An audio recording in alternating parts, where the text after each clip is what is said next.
Hello दोस्तों। आज मैं राजभर की पाठशाला में आप सबको सिखाने जा रहा हूँ उपसर्ग और प्रत्यय। और उपसर्ग प्रत्यय सीखने से पहले आप सभी दोस्तों का राजभर की पाठशाला में हार्दिक स्वागत है। आइए आज हम चर्चा करेंगे उपसर्ग और प्रत्यय। सबसे पहले हम देखते हैं कि उपसर्ग है क्या और उपसर्ग कहते किसे हैं। तो देखिए दोस्तों, उपसर्ग का अर्थ होता है कि जो शब्दांश अर्थात शब्द का अंश, जो शब्दांश शब्द से पहले लगकर उसका अर्थ बदल देते हैं, तो बस उसे हम कहते हैं उपसर्ग।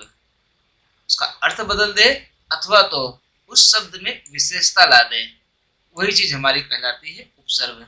संक्षिप्त में हम इतना कह सकते हैं कि ऐसे शब्दांश जो शब्द के पहले लग करके उस शब्द का अर्थ बदल दे, क्या बदल दे, अर्थ परिवर्तन कर दे, वही हमारा उपसर्ग कहलाता है। जैसे कि उदाहरण स्वरूप एक शब्द है हमारे पास डर, और जिसका अर्थ होता है भय।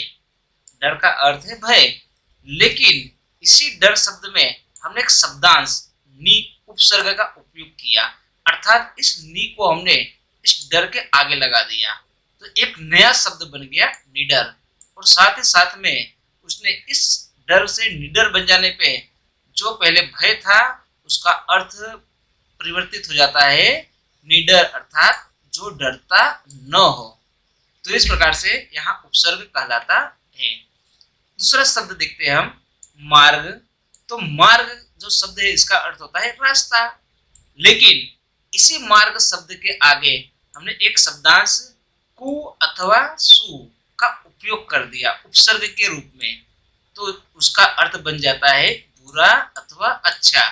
कुमार्ग अर्थात बुरा मार्ग और सुमार्ग अर्थात अच्छा मार्ग अथवा अच्छा रास्ता।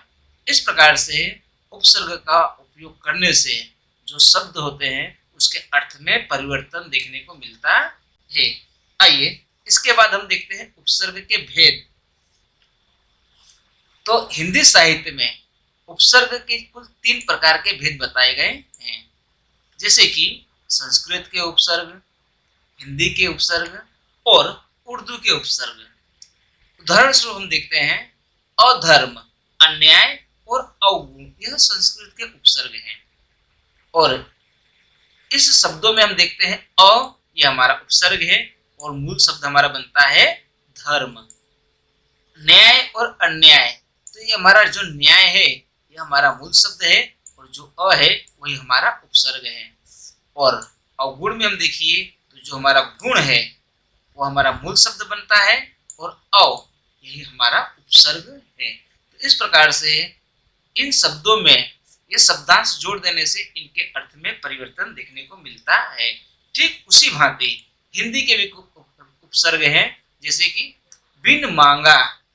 तो बिन मांगा में देखिए मांगा ये हिंदी का शब्द है, लेकिन बिन ये हमने उपसर्ग के रूप में प्रयोग किया, अर्थात बिन मांगा। ब्याहा है तो बिन ब्याहा। भर पेट, पेट से बना भर पेट, तो पेट हमारा क्या हुआ, ये हमारा बन जाता है मूल शब्द, और जो हमारा भर कहलाता है वो बन जाता है उपसर्ग।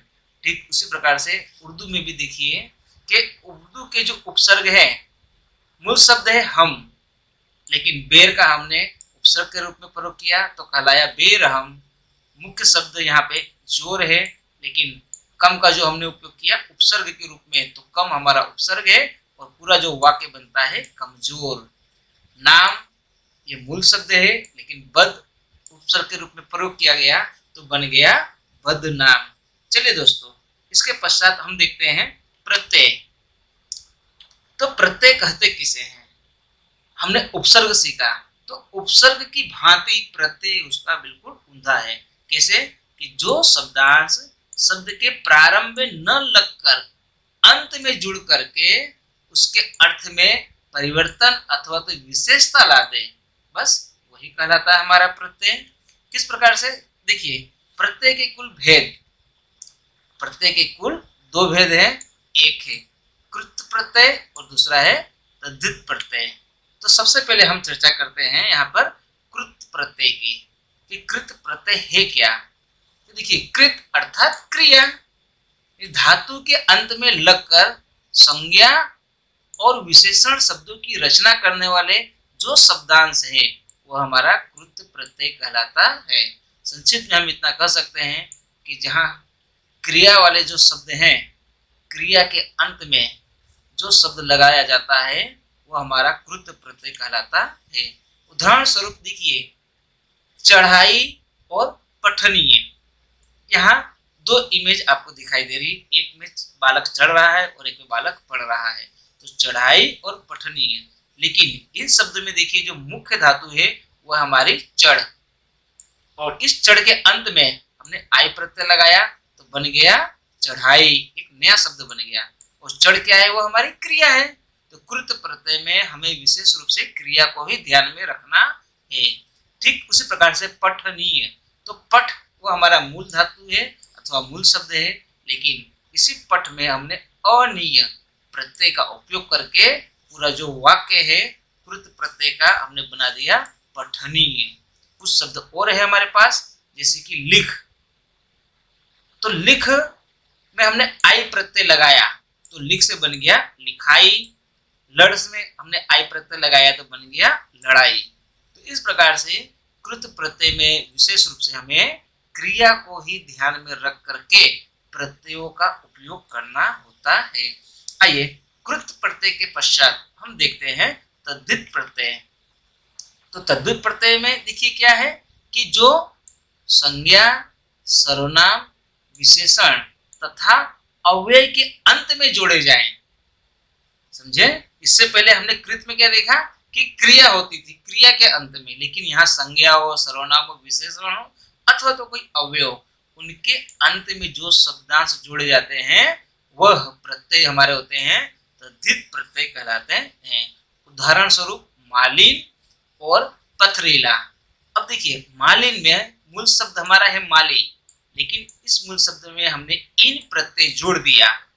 मालिन हमारी संज्ञा है माली, तो माली में हमने इन प्रत्यय जोड़ करके बना दिया मालिन। ठीक उसी प्रकार से पत्थर, तो पत्थर में हमने ईला यह प्रत्यय जोड़ के बना दिया पथरीला। तो कुछ और उदाहरण देखते हैं, मामा और चाचा। तो मामा और चाचा में हमने एरा का प्रत्यय के रूप में उपयोग किया।